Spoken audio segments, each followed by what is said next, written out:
Hey babe, can you bring me those sheets back? Sure, no problem. Here you go. No babe, the sheets. They run on the side of the boat. Hey Pip, just throw a half hitch on that line. Okay, sure.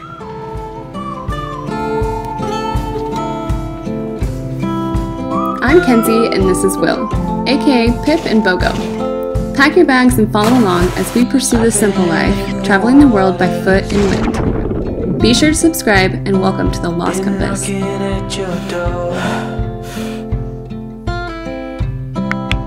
know one thing for sure.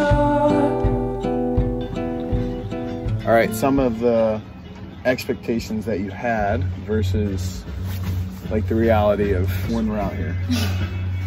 Okay, I think the first one is kind of a classic when, like, say we're driving or we see sailboats in the distance. It seems very peaceful and relaxing, romantic. Sails are going, they're just like full of wind, and it just looks like they're cruising along really, really slow, romantically. Yeah. And like there's time to just like let the boat do its thing while we're on the bow, maybe just having like cheese, wine, a nice like lunch or appetizer when we get to our next destination, or you know, something like that. And then the reality. The reality is, hold on, Daddy! Hold on! Ah!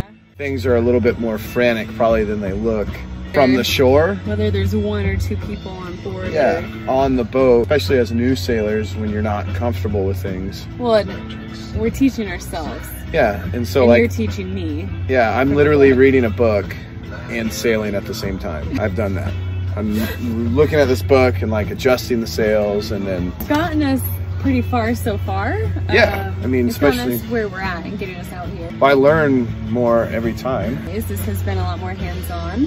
But it's also a skill though that like you're constantly trying to get better at and hone in, you know. We're far from being where we want to be, but we're getting there.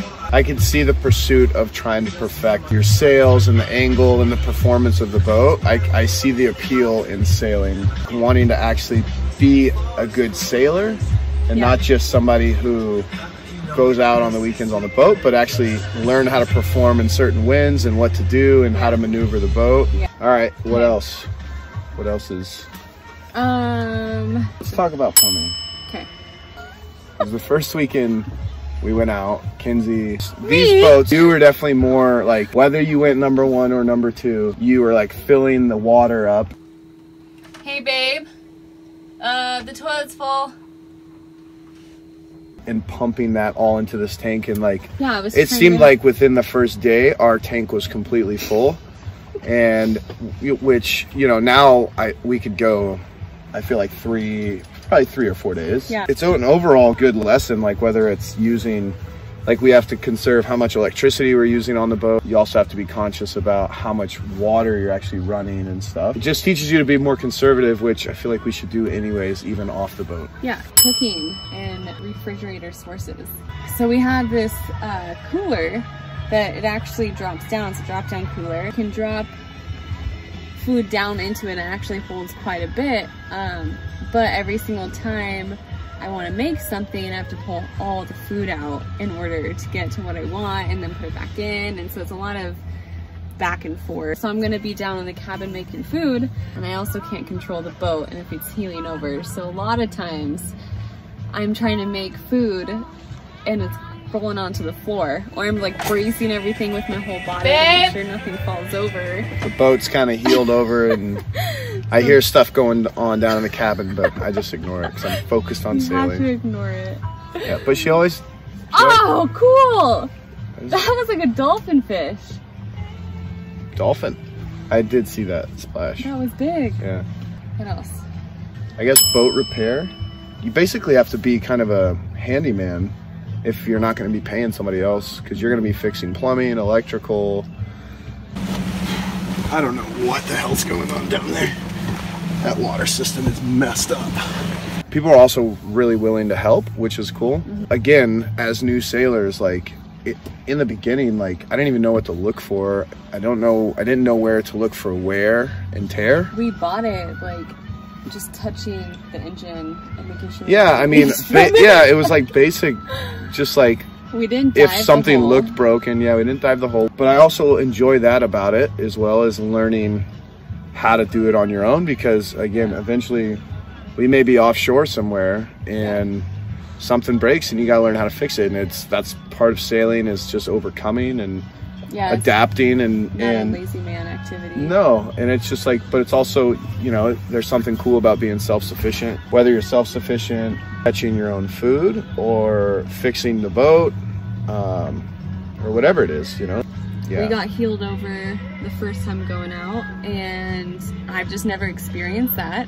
I had I didn't know how to correct it. I didn't know that the boat could stay or was going to stay upright, so I felt like I was flipping it. We were going fast, so I thought it was fun because I was up front. We were going, yeah, of course. Whenever I'm up front, you can dip us into the water. I don't even care, you know. But you have to it's be humbling. So humble. Yeah, it's super humbling. Vulnerable. Yeah, when you are under the thumb of the elements and the wilderness and wind and water and everything, the mountains, fish.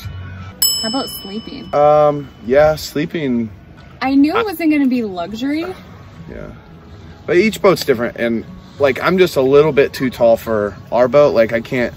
We have a V berth, so you know it's kind of a triangle shape, and your feet go down towards the triangle, and like they can be pretty cramped sometimes, especially if one person sleeps with like their knee over or something. So you are a figure 4 and I can't sleep on my stomach because my head touches the bulkhead and my feet touch kind of like where the bow is. So I usually don't sleep well the first night, but any night after that I sleep well. Also, children and dogs on the boat. I think we're done. Cutting it. I think we're done. I gotta adjust the sun. No.